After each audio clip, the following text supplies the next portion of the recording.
Do you have any inbound channels up and running, driving traffic back to the site? Really two good ones. One is SEO. We do good SEO, so we get a decent amount of inbound through our own site, which is like, I've found to be not for us yet because we're still pretty young and it takes time to build really strong SEO. But if you look at the really successful SaaS companies that have just sort of skyrocketed, typically organic search is a very big part of that growth. Some companies, it's like 85% of their inbound and like their sales pipeline is being fueled by SEO. So I'm a huge believer in, I think it's often like way overlooked for SaaS companies, especially considering the value of a lead. So that's a big channel. And then I do actually a number of podcasts, and the podcasts are a great way to get people interested about what we do because I get to talk about it. It's a very unique product. We're a unique company. I think it catches people's ears and they want to learn more.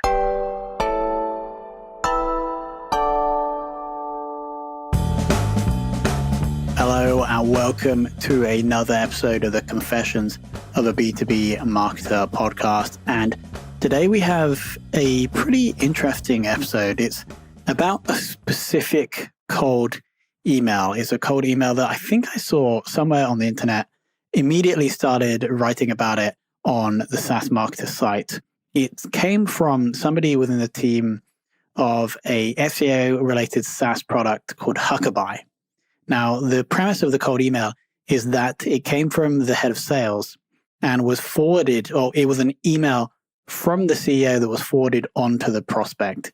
And that was the structure of that cold email. So I wrote up a post that was entitled 19 Reasons Why This is the Best SaaS Cold Email You Have Ever Seen.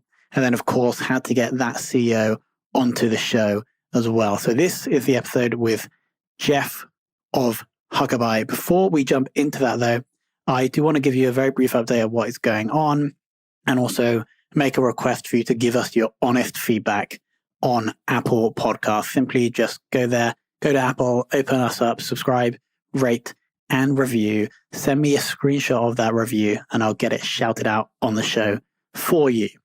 So what else has been happening in the meantime? We've had a number of episodes on the show now that we haven't really talked too much about how the agency and the SaaS product have been progressing.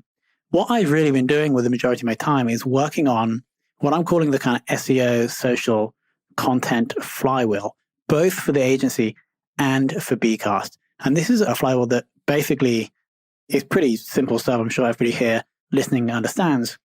It's that you create really great content with SEO in mind. You go to the social channels, take aspects of that content, insert it into the social channels to get engagement. That drives traffic back to the post, which helps it rank. And then this flywheel continues. So I'm investing a lot of time, money, and attention on these flywheels for both Fame the Agency and Bcast, the SaaS product. And I'm happy to announce that we are seeing some traction. So we're seeing some subscription customers coming in for Bcast without any attribution. I can't work out where they're coming from apart from obviously asking them. I'm also seeing the numbers go up for Fame the Agency. So I'm going to do probably an episode dedicated to that flywheel and explain exactly how we're doing, what we're doing, and why we're doing for each the SaaS and the agency for that. But that will be a future episode. For now, let's jump in and understand more about the growth of Huckabuy, specifically because of that very special cold email. So let's welcome Geoff to the show. Thank you so much for having me, Tom. I feel like it's been a little while coming here. This is great. Yeah. So can we kick off? And I'm actually quite interested in understanding your journey at Overstock and the skills that it taught you that you're now using with Huckabuy. Yeah, so it was a great experience. I started on the ground floor. I'm originally from the Boston area. I was a ski racer in college and I kind of wanted to be a ski bum. So I figured entry-level job at Overstock, which is at the bottom of Alta and Snowbird and all these great ski areas, would be the perfect fit. So I literally started on the bottom floor doing email marketing, and we did a bunch of innovative stuff like personalization. And then as I moved up the ranks, we put up some big numbers on the scoreboard. Our email marketing went from a channel of like 50 million to 150 million in just a few short years. And then got into, by putting those kind of numbers up on the scoreboard, the CEO and founder, Patrick Byrne, sort of took me under his wing and became my mentor. I eventually became the SVP of marketing and analytics and really worked on all the sort of revenue facing sides of Overstock. And it was just one, the leadership experience from Patrick, his godfather is like Warren Buffett and his dad was the CEO of Geico. That was pretty incredible, but just to have that kind of run right out of college, I think is pretty rare. I think it was wonderful to have a mentor to help me along the way. And SEO was a really big part of that. So we took SEO from a channel of 0 to a channel of about 300 million. And it's pretty rare to be on the front lines of that kind of growth when it comes to organic search. And so kind of applied what we learned. And what we really learned was that SEO is really a technical problem. You have websites that are built for humans, but we spent all this time on UI and UX for humans, but what's the UI and UX for a Google bot, who I argue is the most important visitor? So what Huckabuy really does is address those technical problems. It's sort of the black box of SEO that a lot of people are fearful of. We kind of are just open and honest about what needs to get done. And our software basically facilitates the technical conversation between a website like Salesforce or SAP and Google, which is a really important conversation. Got it. And then have you sold the software back into Overstock?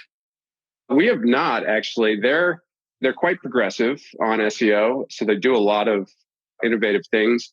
And they also like to do almost everything in-house. So kind of a hard place for me to sell into, although we might get there. I have friends in the right places. So we'll see if we end up actually going live on Overstock. It's a bit of a daunting site because of just how big and complex it is. So technically, it's a bit of a challenge, but we would obviously love to work with them. Got it. And so before we shift into this cold email, can you give us a sense of the growth of Huckabuy? You don't have to give exact numbers, but over the past or since you've started, what kind of revenues are we looking at and what's the kind of average contract size? Sure. So we started actually as a B2C site, which was a terrible idea. And had built this sort of great SEO software that people that knew the company wanted to start licensing. So we pivoted into a SaaS business about 2.5 years ago without me really even realizing how great SaaS is with the recurring revenue and all that. So it's a much better business, by the way, than e-commerce. I highly encourage people to get into SaaS versus e-commerce. So we've gotten to about 1.5 million in annual recurring revenue in the 2.5 years. Contract values range from about $1,000 to $6,000 a month, depending on the product. We actually work probably best with, our software works the best for SaaS companies. So we're very fortunate to have some big names, Salesforce, Concur, SAP, Grow.com. A lot of big SaaS businesses get a lot of benefit from our software because the sites and the products are very confusing, especially to a search engine. They're complex. They're not organized. The sites aren't organized like an e-commerce site's organized. It's hard for them to understand. So when you layer our product on top, they kind of take off. I have to ask, how did you get Salesforce as a client? A friend of mine was a retired Salesforce alumni guy, and he got us into a woman that was, sort of at the very close to the top. She was the EVP, and she got it right away. She ran the App Exchange. Her name was Layla. And sort of understood what we were doing from the get-go. And SEO was a huge part of the App Store's success and whether or not it was going to keep growing or not. So that was really a lucky break. Actually, the first big one we got, though, was SAP. And SAP was also sort of a new network connection. A friend of mine here in Park City, Utah, and he was a VP in marketing and wanted to try it out on a few of his microsites. So we tried it out and it just went crazy. The numbers went nuts. So that kind of helped us expand our footprint within SAP. Cool. And then shifting to more recent times, right? So we have this, I kind of want to understand more about the origin of the idea of the cold email. But before that, we actually have to explain a little bit about what it was. So would you like to share a 30-second overview of that cold email?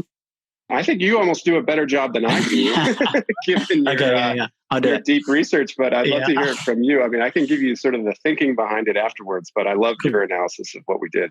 Yeah. So right now, if you're listening, I would Google SaaS cold email because we should be ranking for that term by then. And you'll see the 11 reasons. But essentially what the email was an email forwarded, Barton, Jeff's SVP of sales, sent Geoff an email linking to an article that's not even on Huckabuy's site about traffic sources in SaaS, I think. And then Geoff forwards that email on to the specific persona. In this case, it was head of marketing, saying, would you like to discuss these metrics to see how you stand against these metrics, right? So nothing really to do with SEO, perfectly targeted, almost doesn't seem like a cold email. I don't even know how you can do those at scale, if you did do them at scale. But I then basically went through 11 reasons why I thought it was super clever, including some of the wording, including the follow-up. Mm-hmm. So that's basically what we're working with. But to truly understand that, I would Google SaaS cold email. I should be able to find it on page 1. But Geoff, take it away. Yeah. Yeah, so we have a lot of ideas. And what's funny about this one, it's actually not even our best performing email. So maybe we'll have to walk you through some of the other campaigns. But yeah, the idea was quite simple. I had actually gotten an email myself, a cold email that I was very impressed that actually used the same strategy. So it was essentially a person at a level of credibility within an organization forwarding sort of a statistically relevant article onto another person of credibility. And that was Bart sending an email to me. We had found the statistics. This was set up, obviously. We were doing it on purpose.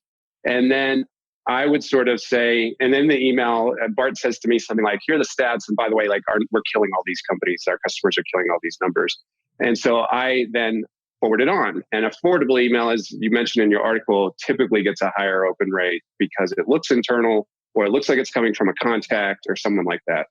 And it's pretty casual. It's just saying like, hey, this is what we see in the SEO industry. This is what SaaS companies are achieving in terms of organic search growth and what a big piece of the puzzle it is, what a big channel it is. And I'm curious if you're seeing the same thing in your business or does it not match up? And if whatever the case, I'd love to talk to you about it. And so it's pretty creative. It was myself and Bart, and then we have 2 other salespeople that we're all just sitting in a room together. I got this email and I sent it and we were having a meeting. And so we were like, all right, let's try to draw up what this would look like. And so we got that first email done. And then usually the next 2 follow-ups, I just write personally because I really want it to sound like it's coming from me. It needs to have my voice. Even the first one, I'd probably cut out 2/3 of the email. I mean, it's way shorter because I just wanted to be short, something that I would actually write as a busy SaaS CEO so that it was, credible and believable. Obviously, it's a cold email, but it's interesting. And I think we get so much stuff in our inbox that we just delete. And I sort of have some background, obviously, in email marketing. And, we send a lot of emails, but this is totally different in SaaS. So you do really have to get creative. And then the follow-ups, I really wanted to be, not an account exec, obviously, not a salesperson, but a CEO, honestly reaching out and caring that I wanted to make sure that they were achieving, what they could achieve in terms of organic search. And yeah, it's usually, you're right. Also in the article, it takes 3, 4, 5 touches before someone will sometimes get back to you. But yeah, we are seeing quite a bit of success through that campaign. It was we did sort of take that idea of a forwardable email from one trusted source. I forget the company, I could forward it to you, but from one trusted source to another and forwarding it just seemed like that would work. And so we tweaked it our own way. And yeah, it's kind of taken off, especially because of your article about it. It's become quite popular. So that first email sent, and then did you have that pipeline that you're personally managing then? Like all of those head of marketing or CMOs you reached out to, you were then every morning going and checking your like Salesforce task to email people? So actually, I don't send them or follow up. We have a separate email address, as you might have noticed. So there's 2 different Geoff Atkinsons out there, although it's the same person. But account execs, they know how to politely and in my sort of voice respond and book meetings. So usually I'll never even have any idea until the first call happens that this, what touch did they get in touch with us on? I get a prep email before the first meeting saying like, here's what they responded. Here's when they responded. Here's their LinkedIn. Here's their company information. But yeah, I actually don't. Once the campaign is set up and I'm like, yeah, that looks great, then it's just basically first meetings for me. Got it. And then you're taking people through the whole sales process from there? I do the first meeting. Not all of them. If it did come from my inbox, I make sure that I'm on it because that would just be weird if I wasn't. So I absolutely take most of the first meetings. And then after that, I'm usually out of the sales process unless it's like a Salesforce or someone really, really big that wants me to be negotiating everything. So that's kind of how it works. So most of our demos, so we usually do a first call, then a demo, and we do this like analysis of their site versus their competition. So we're actually giving a lot of value kind of early on in the sales process. So the first call is me, and then the second call, the demo and the analysis is usually one of our SEO analysts plus an account executive. And then, when it comes to closing and stuff, sometimes I will get involved. It all depends on the situation. Got it. And then I'm not going to ask you about the other special campaigns that you came up with at A, because we don't want to broadcast that too widely, do we? I mean, I could comment on them quickly. It's just about the list. So it's really how you compose the emails is super important, of course. But I went to Dartmouth College that has this like crazy alumni network. And so when we emailed that alumni network, like everybody gets back to us, which is just wild. So that's the only difference. It's just list quality. And I think the list that you got emailed from was our SaaS. It's like a SaaS 1,000 list. But yeah, they seem to do well. And is there any other, so I assume cold email is fueling the sales team. Do you have any inbound channels up and running, driving traffic back to the site? Really two good ones. One is SEO. We do good SEO. So we get a decent amount of inbound through our own site, which is like, I've found to be not for us yet, because we're still pretty young and it takes time to build really strong SEO. But if you look at the really successful SaaS companies that have just sort of skyrocketed, typically organic search is a very big part of that growth. Some companies, it's like 85% of their inbound and like their sales pipeline is being fueled by SEO. So I'm a huge believer in it. I think it's often like way overlooked for SaaS companies, especially considering the value of a lead. So that's a big channel. And then I do actually a number of podcasts, and the podcasts are a great way to get people interested about what we do, because I get to talk about it. It's a very unique product or a unique company. I think it catches people's ears and they want to learn more. Yeah. Going back to the first one, SaaS SEO. Now, typically a normal SaaS site will just have like products, features. There's no like massive user-generated content like, well, the Salesforce App Exchange have that, right? Or Overstock would have that because you have these thousands and thousands of pages. So when you've seen SaaS SEO working for your clients, what content are they using to aggregate this traffic? Well, I think the biggest issue before content, even consider content, is just the structure of a site. So SaaS, there's a number of reasons why SaaS does not do as well at SEO as they probably should. The first is that the way that SaaS sites are organized, if you think about them, they'll say something like product, and I'll say like about us and solutions, learn more. Nothing up there is like descriptive about what they actually do. If you come into an Overstock, it's all these categories that are like bedding and furniture and men's watches. And they're all the same format, those categories. And then the product pages are all the same format. So it's really easy for Google to come in and be like, okay, this is a page about men's watches, and here's a bunch of men's watches. When you get to a SaaS company, all that structure is gone. So they'll come in and they'll see like product, and then it'll be named something that they came up in-house, right? They name it whatever, the App Exchange or whatever it is. That to Google is very hard to understand. So inherently, these sites are not, and the products are more complicated. They still might have a ton of content, but when Google comes to a SaaS site, because the structure isn't the way it is on an e-commerce or a travel site, they're already relatively confused as to what's going on. And so the first box to check is to make sure that you're communicating correctly with that. And that's what our product facilitates. There's a language called structured data markup that literally allows a site to speak directly to a search engine. So you might be able to communicate really well to a human being that comes in, but to a search engine, they're very confused typically when it comes to a SaaS site. And so you got to sort of solve that conversation with them. And then there's stuff like adding content will start moving the needle but before that, I see so many SaaS companies just writing content for content's sake and like kind of hoping that it ranks. And that just typically doesn't happen. And so this is a way of really like hypercharging your content strategies, because you know that Google's going to crawl and understand and index them correctly. So that's typically the biggest challenge, is that it's a technical problem first, and then you can do the content stuff second. And I love the way we tied it back in with Huckabuy. Yeah. Well, of course. Good job. Okay, we're going to finish off with 3 quick questions. Do you have a favorite marketing or growth book? I do. I love the Sales Acceleration Formula. So it's by the former CRO, Chief Revenue Officer of HubSpot. His name is, I think, it's Mark Roberge. Super cool book about building a sales team, how you find sort of cultural fits, how you find high performers. Just a fantastic book. I mean, it kind of gives us our template of how we've approached sales and hiring, but it's an incredible story too to back it up to sort of prove that they did it, but that would be the one for sure. And favorite SaaS business apart from Huckabuy?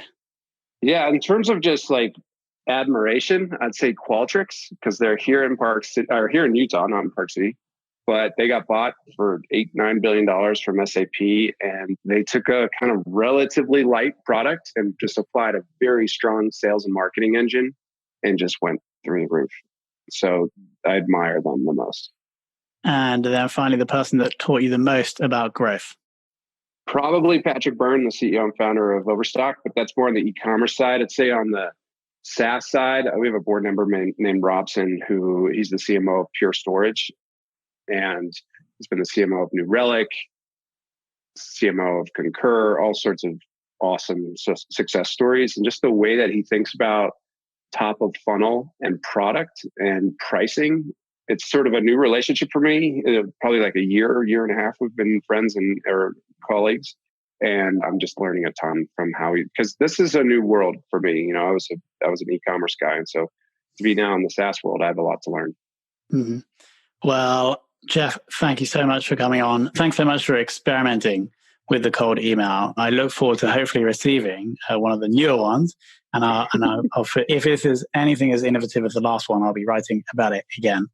To finish off, I want to recommend everyone go and check out Huckabuy, huckabuy.com, right?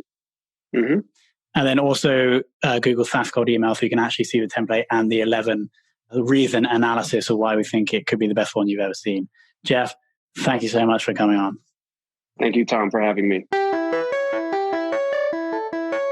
All right. Thank you, Geoff, for coming on, and thank you for listening. Before we go, please just search for Confessions of a B2B Marketer in Apple Podcasts. Go there, subscribe, rate, review. Send me a screenshot just before you submit the review, because sometimes Apple takes it away and doesn't show you. Email that to tom@saasmarketer.io, and I'll get you and your business a readout on the show as ever. Thank you so much for listening.